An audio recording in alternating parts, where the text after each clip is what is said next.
해주셔서 이제 지난 월요일부터 토요일까지 런던에서 있었던 제5차 유럽 우리 선교회 총회를 잘 다녀왔습니다. 너무 은혜스러운 시간이었고요. 귀한 강사님들이 한국에서 또 많이 오셨는데요. 많이 오신 우리 강사님들 중에서 최고의 강사님을 우리 니른베게 한인교회로 모시게 되었습니다.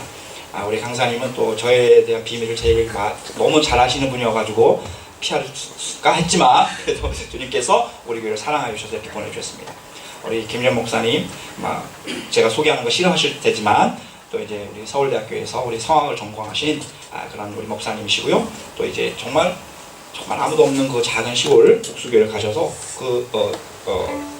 그곳이 이제 정말 서울이 아닌 그 교회가 아주 굉장한 하나님의 영광을 받으시는 찬양으로 영광을 받으시는 아름다운 교회가 되었습니다. 30년 동안 또 시골교회에서 사역하시고 이제 놀라운 역사를 이뤄내 주시는데요. 오늘 저희를 사랑하여 주셔서 또 이렇게 우리 니른베까지 오시게 되었고요. 모시게 되었습니다. 우리 목사님 나오실 때 우리 할렐루야로 기쁘게 환영하시겠습니다. 다 같이 할렐루야. 목사님 할렐루야.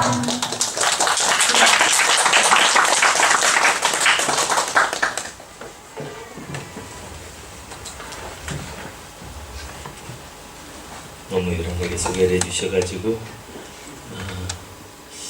오히려 좀 몸둘 바를 모르겠네요. 혹시 멀리서 왔다고 뭐 좀 있을까 그러고 기대하셨다면 죄송합니다. 그냥 마음 비우시고 그냥 그리고 들으시다가 하나님의 성령께서 주시는 위로가 있다면 감사하겠습니다. 사실 제가 올 자격 있는 사람은 아니고요. 목사님 사역지를 한번 꼭 보고 싶었어요. 정말 오랫동안 이렇게 얼굴 보지 못하다가 이번에 이렇게 만난 김에 여기까지 오게 됐고 이렇게 제게 강단까지도 맡겨주셔서 말씀에 정말 큰 책임감을 가지고 이제 이 자리에 섰습니다. 저는 뭐 지금 소개한 대로 그 이름도 촌스러운 국수교회 목사인데요. 양편에 있는 한 조그만 시골 동네에서 목회하고 있고요. 그리고 그냥 시골에서 좀 별난 짓 했다고 조금 그냥 이렇게 좀 관심을 가져주시는 분들이 계시는데 그래도 오늘 이렇게 와서 여기서 예배드리면서 하나님께서 이곳에서 행하시는 역사 또 주님이 이곳을 통해서 받으시는 영광의 모습을 제가 함께 보면서 좀 가슴 따뜻하고 또 먼저 큰 은혜를 받고 오늘 이 단에 섭니다. 사실 저는 좀 되게 이제 부끄러운 사람인 게 이렇게 제가 음악을 공부했다라고 말했지만 참 제가 얼마나 참 부족한 사람인가 하는 것을 참 수시로 느끼게 되는 게요. 저는 어려서부터 이렇게 교회 생활을 해왔거든요. 어머니 뱃속부터 교회를 다니기 시작해서 제가 교회를 출석한 첫날 저희 어머님이 저를 목사로 하나님께 드리겠다고 서원을 하셔서 그래서 그냥 평생 목사가 돼야 하는 줄 알고 그냥 목사가 됐는데요. 극성스러운 어머님 덕에 제가 일찍부터 피아노도 배웠고 또 교회에서 찬양대를 하면서 어린이 찬양대 이제부터 시작을 해서 중학교 때 또 이렇게 교회에서 아이들 이제 찬양대 지휘도 하고 또 학생회 지휘자를 걸쳐서 대학교 들어가면서는 본성가대 지휘도 맡고 음악을 제가 찬양을 하는 일에 굉장히 봉사 많이 하고 나름대로 헌신하고 누구보다도 찬양을 잘한다고 하는 자부심을 갖고 살았었는데 참 부끄럽게도 제가 찬양을 배운 건 대학교 가서입니다. 그것도 한 선생님에게 제가 찬양이 뭔지를 새롭게 배우게 됐는데 솔직히 근데 그분이 이름이 누군지도 모르고 얼굴도 기억 안 나고요. 그분에게 제가 그렇게 오랫동안 불렀던 찬양이 뭔지를 제가 정말 대학교 다니면서나 깨닫게 됐거든요.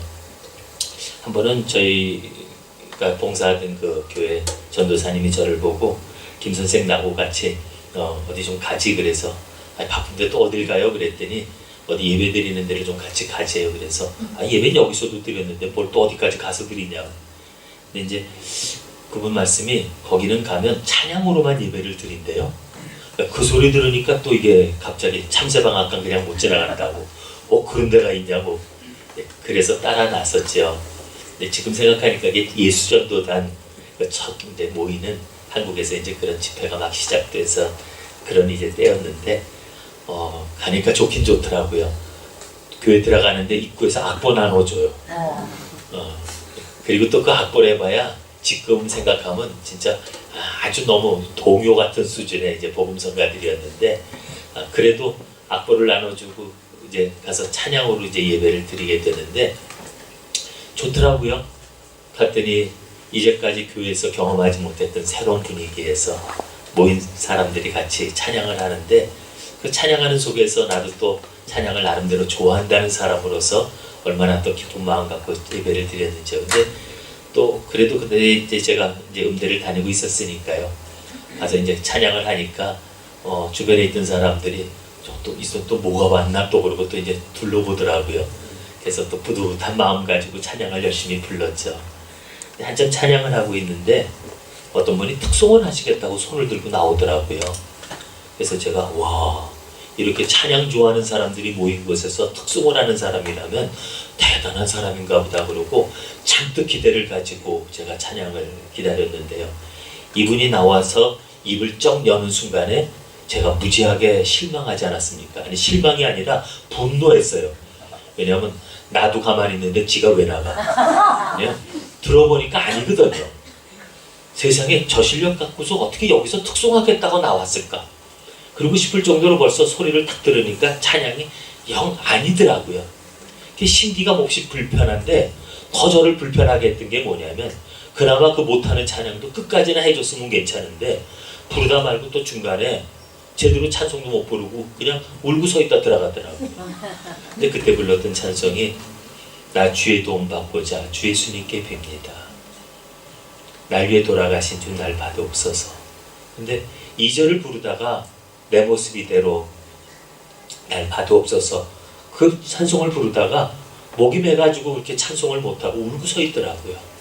끝까지 그냥 찬송 못 부르고 그러고 있다 반주 끝나니까 그냥 인사하고 들어갔는데, 근데 그때 그 참 불편한 찬양을 들으면서 제 마음에서 정말 제가 이제까지 경험해 보지 못했던 너무 놀라운 충격을 받았어요.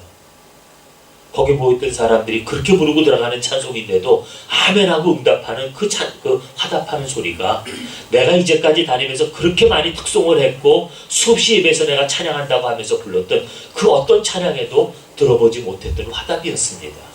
그런가 하면 더 놀라웠던 거는 내 가슴을 치는 그 하나님의 음성을 듣게 됐는데요. 들으면서 내가 이제까지 불렀던 찬송이 뭐였나, 나는 도대체 지금까지 무엇을 했나라고 하는 그런 절망감이 들 정도로 그분의 찬송 앞에서 내가 그동안 해왔던 찬송이 정말 껍데기밖에 없는, 정말 그 찬송 같지도 않은 찬송이라고 하는 것이 느껴지면서요. 제가 그 집회를 다녀오고 나서 그 다음부터 찬양을 잃어버리고 말았습니다. 찬송을 부르려고 하면요, 제 속에서 뭐라고 그러냐면 얘 이놈아 그것도 찬송이라고 부르냐, 그 소리가 들리더라고요. 그래서 찬송도 제대로 부르지 못하고 벙어리처럼 참 많은 날들 찬송 시간에 그냥 눈물을 흘리고 그러고 앉아 있었습니다. 그런데 제 자신을 그렇게 책망도 하고 그렇게 아파하면서 어느 순간에 하나님께서 제게 해주시는 작은 위로들이 생기더라고요. 제 마음에 다시 한번 하나님을 찬양하고 싶은 마음을 주시고요. 그래서 그 다음부터 다시 입을 조금씩 열게 되면서 찬양을 회복하기까지 참 많은 시간이 걸렸습니다. 어린이 성가대부터 시작해서 참 많이 찬양했고요.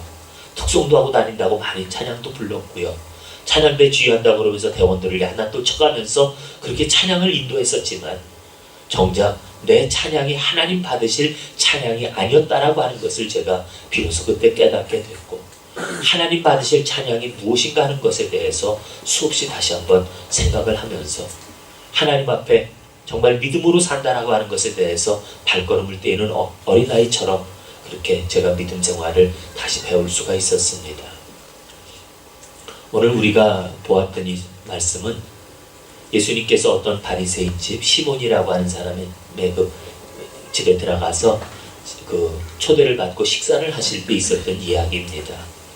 예수님께서 그 시몬의 집에 와서 식사를 하신다는 얘기를 그 마을에 사는 한 여인이 들었습니다. 근데 이 여자는 죄를 지은 여인이라고 그랬고요. 그리고 그 당시에 죄인이라고 이렇게 대놓고 부를 정도라면 이 여인의 행실이나 삶이 그렇게 좋았던 분은 아니었으리라고 생각을 합니다. 아마 가늠하다 현장에 끌려왔다가 겨우 죽을 뻔한 걸 살아났던 그 여인처럼 아마 뭔가 예수님에게 큰 은혜를 입었던 한 여인이었겠죠. 그런데 이 여인이 예수님이 바리새인 집에 있다는 이야기를 듣고서 그 집에 찾아온 겁니다. 근데 올 때 그냥 온 것이 아니라 손에다가 향유 옥합을 들고 찾아 들어왔습니다.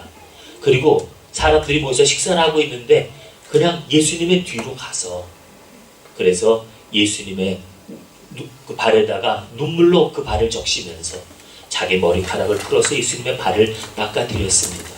그리고 그 발에다 수없이 입을 맞추고 그리고 자기가 가지고 온 향유를 열어서 예수님의 발에다가 그걸 쏟아 부어드렸습니다. 근데 이 모습을 보고 있었던 바리새인이 너무너무 불편했어요. 너무너무 화가 났어요. 왜냐하면 당시 이 바리새인들이라고 하는 사람들은 자기가 가지고 있는 신앙의 자세가 죄인들하고는 같이 자리도 앉지 않고요. 그리고 죄인들의 집에는 찾아가지도 않습니다. 그런데 하물며 이 여자가 자기 집을 쳐들어오지 않은 겁니까?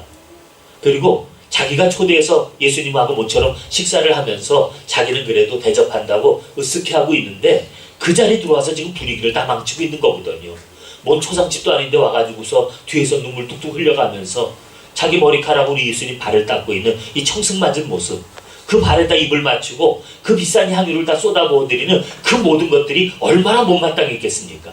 이 여자가 들어온 것부터가 화가 났고 들어와서 하는 짓 하나도 그 눈에 마음에 드는 것이 없었을 게 너무나 뻔한 일이었습니다. 그런데 오늘 그렇게 불편해하면서 속으로 이 바리새인이 말합니다. 이 사람이 진짜 선지자라면 지금 자기 발을 만지고 있는 저 여자가 어떤 여자인 줄, 곧 죄인인 줄 알았을 텐데 왜 저러고 가만히 있을까? 그게 몹시 언짢아 있던 것이 이 바리새인의 심사였습니다. 그때 예수님께서 이 바리새인에게 묻습니다. 그때 그 질문했던 것이 오늘 우리가 잘 알고 있는 대로 적게 빚진 자와 많이 빚진 자, 그 중에서 누가 더 탕감받았을 때 그를 더 사랑하겠느냐?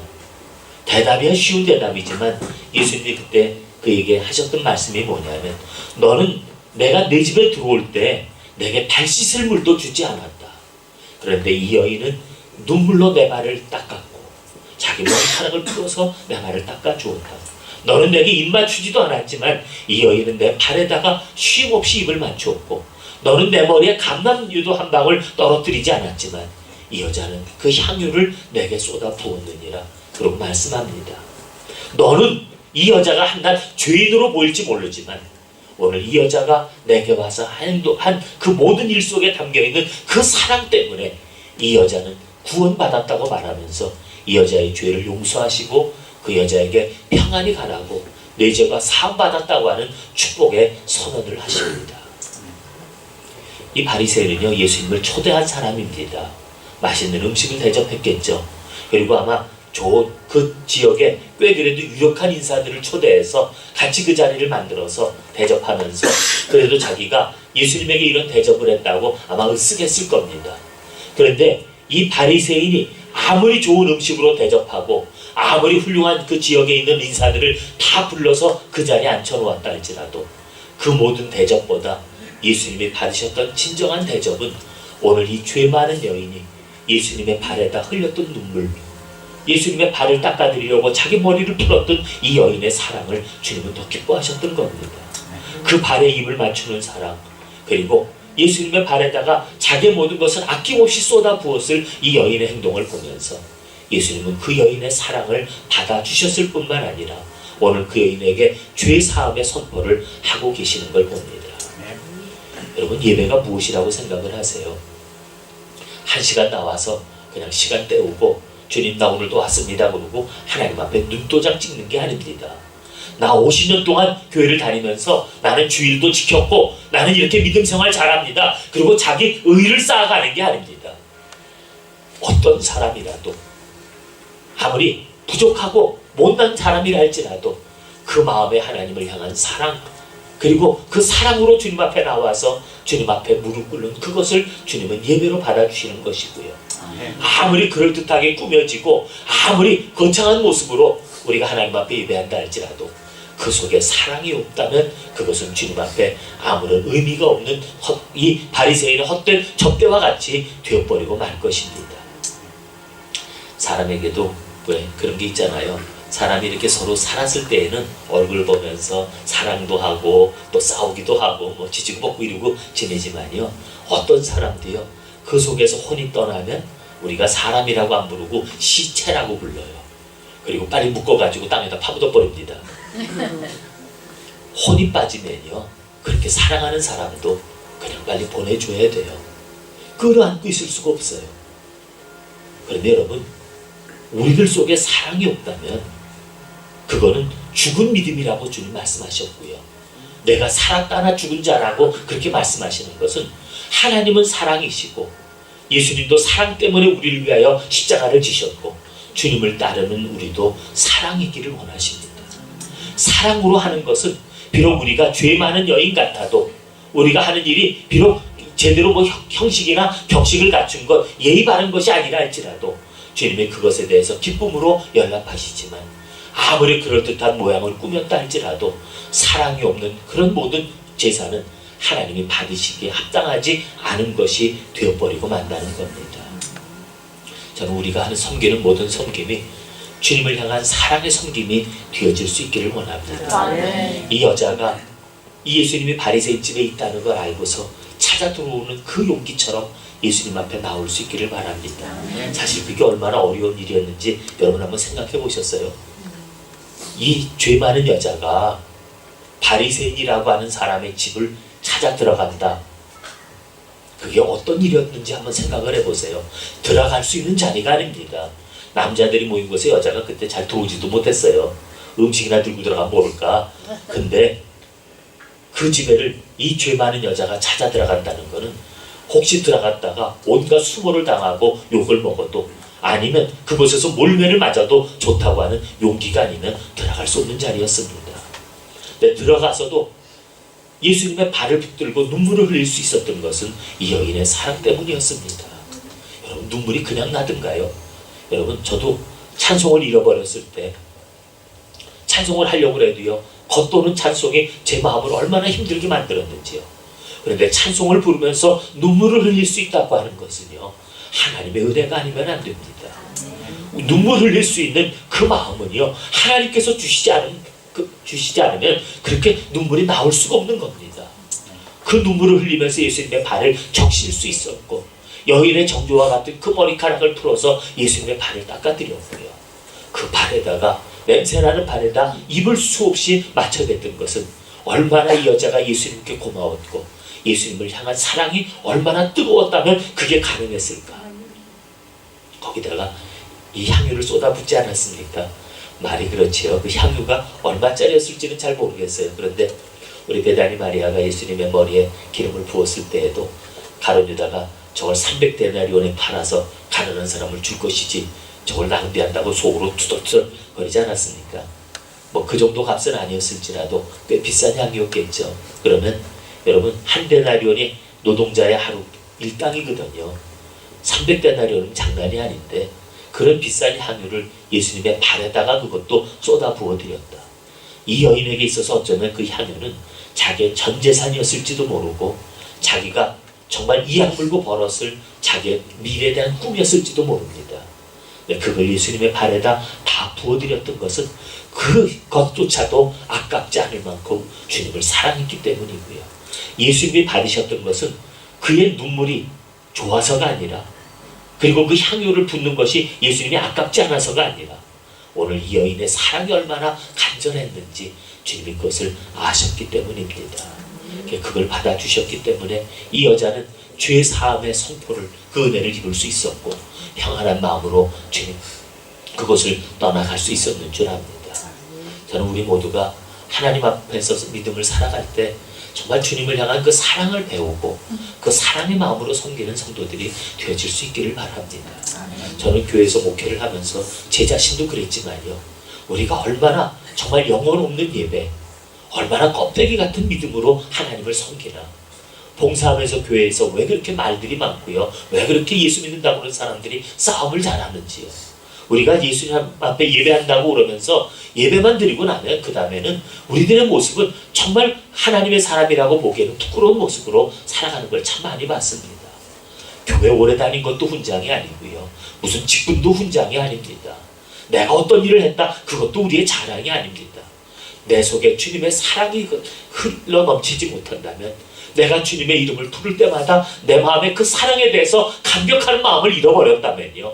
우리는 지금 껍데기만 남아있는 시체와 같은 사람이 될 수밖에 없는 거고요. 우리들의 그 영혼은 정말 하나님 앞에 나아가기에 정말 부끄러운 그런 사람이 되어질 수 있을 것입니다. 저는 여기가 환하게 꾸며진 그런 교회가 아니라도 좋고요. 그리고 우리가 주님 앞에 나와 예배할 때 뭐 배운 게 없는 사람이면 어떻고 가진 게 없는 사람이면 어떻습니까? 아니면 남들에게 다 손가락질 받는 부족하고 좀 못난 사람이라도 주님을 사랑하는 마음 가지고 뛰어나왔고 하나님 앞에 찬송 하나 부르면서도 하나님 앞에 예배하면서도 내 마음에 주님을 향한 사랑이 있어서 오늘도 우리가 진심으로 예배할 수 있다면 주님은 그 예배를 기쁘게 받아주시는 줄 압니다. 아멘. 내가 하는 일이 어떤 일이 됐든 간에 우리들의 모든 섬김이 하나님을 향한 사랑의 섬김이 되어질 수 있기를 원합니다. 아멘. 근데 저는 오늘 우리가 하나님을 그렇게 사랑으로 섬기자는 얘기보다도요, 더 이 말씀에서 더 큰 은혜를 받은 것은요, 내가 하나님을 열심히 사랑하고 싶어도 사실 잘 사랑 못하는데요. 진짜 이 말씀이 더 우리에게 은혜가 되는 것은 이 여인이 그렇게 예수님을 사랑했으니까 우리도 그만큼 사랑하자 그 얘기가 아니고요. 이 여자의 사랑을 받아주신 예수님의 그 사랑을, 그 은혜를 우리가 한번 좀 생각해 보기를 원하는 겁니다. 여러분, 이 여자가 한 행동, 예수님이 아셨으니까 이렇게 받아주셨다고 그랬지만요, 사실은 이것이 예수님에게도 얼마나 불편한 일이었을까 하는 걸 생각해 보셨어요? 그 웬 여자가 들어와서 지금 예수님의 발 붙잡고 눈물 흘리고 있는 거 아니에요? 그런데 그게 좋았겠어요? 저도 이렇게 같이 목회를 하다 보니까 이렇게 좀 친한 척하고 와서 이렇게 누가 좀 붙잡는 이제 분들이 계세요. 와서 목사님 오늘 은혜 받았어요. 그러고 그냥 인사하면 되지. 와서 또 왜 팔은 자꾸 흔들어. 그리고 또 친한 척하고 가까이 다가오면요, 아무리 제가 목사고 돌부처 같은 사람이라도 죄송합니다. 네. 저도 이게 갑자기 이렇게 경직되거든요. 더더군다나 제 아내가 눈 옆에서 동그랗게 뜨고 있으면 저 무서워요. 불편해요. 그냥 친한 것도 좋고 또 그리고 뭐 은혜 받았다고 와서 인사해 주는 것도 좋지만 너무 또 지나치게 친절을 보이면 저도 불편해지는데, 이 여자는 지금 들어와서 난데없이 예수님 발 붙잡고 지금 눈물 뚝뚝 흘려가면서 지금 씨름하고 있는 거 아니에요. 예수님이 이 여자를 아셨으니까 가만히 계셨던 거지 예수님이라고 좋으셨겠어요. 더더군다나요, 제가 이 말씀 들으면서 소름 끼쳤던 건 뭐냐면요, 머리를 풀어서 발을 닦아드렸대요. 해보셨어요? 저는 간지럼을 많이 타서 그런지 몰라요. 집사람이 주물러 주겠다고 해도 싫어요. 집사람이 이렇게 발 마사지 자격증을 받았거든요. 그래서 제가 피곤하니까 저를 좀 위해서 해주겠다고 자격증까지 따왔는데 제가 이악 물고 2번 받고서 그 다음 포기했습니다. 이게요, 막대기 갖고 찌르는데도요 간지러워서 못 견디겠어요. 근데 머리카락을 풀어서 닦아요? 근데 그게 예수님이라고 편한 자리는 아니었겠지만 그 여인의 그런 행동, 그 머리카락을 풀러서 발을 닦아드릴 때 그 스치면서 얼마나 또 간지러우셨을까. 그걸 참고 계셨을 예수님도 참 무던도 하셨고요. 더더군다나 예수님이 그 발에다가 향유를 쏟아 부을 때 예수님이라고 왜 아까운 줄 모르셨겠어요. 그것의 가치를 왜 모르셨겠고, 그 여인이 그렇게 하는 행동 보면서 그 여인이 사랑 때문에 했지만 그 여인의 그 행동을 보면서 예수님의 마음속에 참 마음 잔한 아픔도 느끼셨겠죠. 그런데 주님께서 그 모든 행동을 가만히 참고 계셨던 것은 이 여인이 사랑으로 하셨던 것을 알고 계셨기 때문이었고요. 그 사랑의 마음이었기 때문에 참고 받아주신 것이지 그것이 주님이 기쁘고 좋았기 때문만은 아니었다고 하는 겁니다. 제가 부끄러운 말씀드린 김에 또 한 가지 부끄러운 간증 하나 할게요. 제가 대학교를 다닐 때 만났던 한 분이 제게 참 고마운 은인이 계세요. 제가 학교 다닐 때에도 저를 참 많이 도와주셨고, 또 제가 신학교를 가니까 이분이 제게 정말 신학교 학비까지 다 대주셔가지고 제가 정말 가난한 집에서 정말 신학 공부하는데 어려움 없이 공부를 할 수가 있었습니다. 너무너무 고마운 분인데, 이분이 제가 대학교 때 만나서 같이 지낼 때 참 저를 얼마나 참 챙겨주시고 또 제게 마음을 써주시는지 너무 감사하더라고요. 그런데 이분은 좀 경제적으로 잘 사는 분이었어요. 그 당시 이 광장구라고 하는 그 당시 성동구죠. 그 구에서 세금을 제일 많이 내는 집안이었으니까, 그러니까 왜 제가 사실은 워커힐 아파트에 이제 사시는 분이셨는데, 이분이 저에게 이제 그렇게 늘 많은 것들을 이제 해주시더라고요. 근데 제가 그분의 사랑을 받으면서 늘 받기만 하지 뭔가 해드릴 게 없더라고요. 뭐 가난한 대학생이 뭘 해드릴 게 있겠어요. 근데 제가 대학교 4학년 때 이제 졸업 여행을 하면서 그때 이제 지방 몇 군데 수레 공연이 있었습니다. 근데 이제 같이 음대생들 졸업하는 사람들이 같이 이렇게 지방을 돌다가 저 남쪽에 어디 내려갔는데 거기서 제 눈에 띄는 게 하나가 있었어요. 그 마을이 전체가 아마 옥 주산지였던가 봐요. 근데 그 옥을 보는 순간에 제가 탁 떠올랐던 게 뭐냐면, 그분 집에 들어가 보면 그 테이블이 구멍을 이렇게 파가지고요, 그 오동나무 그걸 파가지고 그 속에다가 옥으로 된 그 동물 조각들을 조금 이렇게 전시해 놓은 게 있었어요. 그래서 제가 근데 그 옥을 보는 순간에 갑자기 이거 오면 되겠다. 그래서 제가 들어갔죠. 그래서 선물 하나 해드리려고 했더니 저는 그 옥이 돌인 줄 알았거든요. 그게 보니까 보석이 돼요. 저는 그 돈 몇 푼이나 할까 그리고 그냥 들어가서 물어봤더니요, 세상에 요만한 거 하나도 뭐 몇십만 원에서 몇백만 원까지, 이게 내가 어떻게 해볼 수 있는 게 아니더라고요. 갑자기 난감해하니까 제 표정을 보고서 네가 뭐 돈 있겠냐 싶었는지 저를 보고서 이리 오라고 그러더니 저 끝에 들어가는데 이만한 두꺼비 한 마리가 있더라고요. 근데 그 두꺼비를 때 보면서 이걸 얼마 내라고 그러는데 그 정도는 제가 다 털면 그래도 사겠더라고요. 그래서 크기도 크지, 거기다 값도 싸지, 그러니까 이게 횡재냐 싶어가지고서 제가 있는 걸 털어서 다 주고 이제 그 두꺼비 한 마리를 이제 사들고 왔습니다. 두꺼비가 그 두꺼비를 사들고 오면서 그 딴에는요, 하나도 그래도 임 권사님께 내가 선물 하나 해드릴 게 찾았다. 그래서 기쁜 마음으로 연주를 마치고 뛰어올라서 그 권사님 댁을 찾아갔죠. 그래서 그 두꺼비를 권사님한테 선물이라고 내어드리는데, 그분이 이제 포장지를 이렇게 뜯는 순간에 제가 아차 싶었어요. 왜냐하면 저는 옥이면 다 같은 옥인 줄 알았거든요. 근데 어쩌면 권사님 이 상 밑에 있는 이 동물 조각들은요, 조그만데도 어쩌면 그렇게 티 하나 없이 파란지요, 색깔이 얼마나 짙은지요. 근데 그걸 꺼내는 순간에 상대적으로 비교가 되는데 이거 희끄무레한 돌멩이에요. 그래서 제가 그걸 드리는 순간에 아차 싶더라고요. 여기 낄 자리가 아니라서. 그래서 안 되겠어서 들여놓고 나서 권사님 주세요 그랬어요. 안 되겠어요 주세요 그랬는데 무슨 소리냐 그러더니요, 권사님이 테이블에 유리를 내려놓고 제가 갖고 온 그 돌멩이를 가운데로 갖다 턱 놓더니 그 옆에 있는 걸 다 치우시더라고요. 제가 그 집에 갈 때마다 보면요, 얼굴을 들 수가 없어요. 파란 보석들로 그 예쁜 동물들이 둘러싸이는데 생기다만 두꺼비 한 마리가 희구레이하게 앉아갖고 있는데요, 제가 그게 얼마나 미안한지요. 그게 그 자리에 있어가지고서 분위기 다 깨는 걸 보면서 갈 때마다 얼마나 심기가 불편했는지 제발 치우시라고 그러는데, 이분이 늘 하시는 얘기가 뭐냐면, 왜 그러냐, 나한테는 좋기만 한 걸 네가 준 건데, 그러면서 그거를 끝까지 고집 부리시고 그 가운데 놓으시는 모습을 보면서 제가 그때 얼마나 감사했는지 모릅니다. 가치가 있어서 했을까요? 귀해서 했을까요? 그냥 내가 그걸 갖고 온 그 마음을 아시니까, 내 그 작은 정성을, 내 그 사랑에 고마워하는 그 마음을 아시니까 그걸 받아주셨던 거고, 그게 그 마음이 고마우니까 진짜 보석들을 뒤로 다 밀어놓고 가운데다가 그걸 갖다 놓고서 늘 보면서 저를 생각해 주셨던 마음이거든요. 여러분, 우리가 잘났으면 얼마나 잘났겠어요. 우리가 훌륭하면 얼마나 훌륭했겠어요.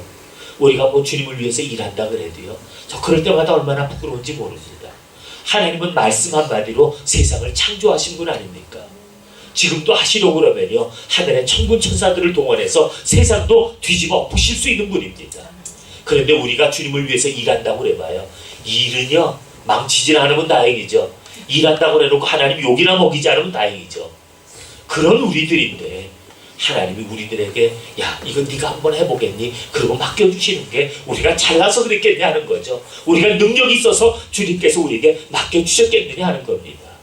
또 주님 앞에 내가 뭘 좀 드렸다고 그래도요, 하나님이 그거 필요하시겠어요?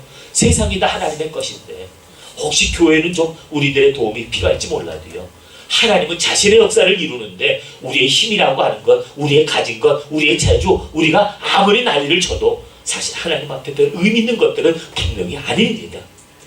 하나님이 필요로 하신 것은 부족함에도 불구하고 어리석고 미련함에도 불구하고 아무것도 아닌 것임에도 불구하고 하나님을 향한 우리들의 사랑을 주님이 기뻐하시기 때문에 주님의 기쁨으로 받아주시고 그것을 참고 견뎌주시면서 그것을 주님께서 우리들의 드리는 예배로 우리들이 섬기는 섬김으로 받아주시는 줄 압니다. 저는 이 사랑에도 고마워요. 이 여인이 예수님을 너무 사랑했다. 그래서 예수님에게 이 귀한 걸 드렸다. 그게 문제가 아니고요. 그 여인이 그렇게 드려봤어도 그것이 예수님의 마음에 흡족하거나 예수님에게 충분한 것은 분명히 아니었습니다. 주님이 받으셨던 것은 그 비싼 향유였기 때문이 아니었고, 그리고 이 여인이 무슨 정성과 용기 때문에 받으셨던 것도 아니고요. 오직 주님을 향한 그 사랑을 아셨기 때문에 그것을 받아주셨고, 그 사랑이 이 여인에게는 예배였고, 그 사랑이 이 여인에게는 믿음이었고, 그 사랑이 이 여인에게는 구원이 되었는 줄 압니다. 오늘 우리가 다시 한번 주님 앞에 예배하고, 아니 이제까지 우리가 주님을 섬기며 살았고 앞으로도 주님을 섬기며 살아갈 텐데, 영혼 없는 몸처럼 우리가 사랑 없는 그런 몸짓으로 하나님을 섬긴다고 그렇게 살아가는 성도들이 되지 말고, 정말 우리가 무엇을 하든지 내가 할 수 있는 최선을 다해서 하나님을 섬길 수 있는 그 마음, 주님을 정말 사랑하기 때문에 내가 하는 일에 내 온 마음, 온 혼을 담아서 하나님을 예배할 수 있는 그런 우리들 모두가 되어질 수 있기를 원합니다. 여러분들 한 분 한 분들의 섬김이 주님께 이 여인과 내 섬김과 같게 되기를 바랍니다. 여러분들 모두가 같이 하나님 앞에 드려지는 예배가 이 여인이 드리는 예배와 같기를 원합니다. 여러분들의 온 삶이 하나님의 진정한 기쁨이 될 수 있기를 주님의 이름으로 축복드립니다. 같이 기도하겠습니다.